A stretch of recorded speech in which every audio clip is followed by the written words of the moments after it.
তবে গুৱাহাটীত কিমান বছৰ হ'ল চুৰ কৰা? গুৱাহাটী সৰুৰ পৰাই মই সৰুৰ পৰা গুৱাহাটীতে থাকা?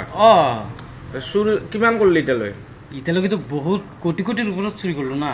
মাটি কিনিলো যে সেইটোতো আছে, ঘৰ বনালো আৰু ফেমিলি জুৱা খেলিলো। জুৱা খেলিতো মই এবাৰ ঈদত ঘৰত যাওঁ, জুৱা খেলিতো মই 2 লাখ 3 লাখ টকা হাৰি দিওঁ মই।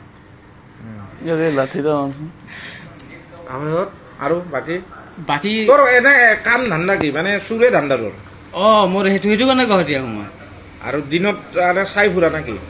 দিনত চাই ফুৰো, ৰাতি চুৰি কৰো। বাইক লৈ পিনে পুৰা টিম ওলাই আহে আৰু আমি থাকো এনেকুৱা চিক্ৰেট জেগাত থাকো, ব্ৰিজৰ তলত যিহেতু মানুহ নাযায় তাত থাকো আমি। এৰিব নোৱাৰো তোমাকে, পাহৰিব নোৱাৰো, এন্ধা এন্ধা সপোন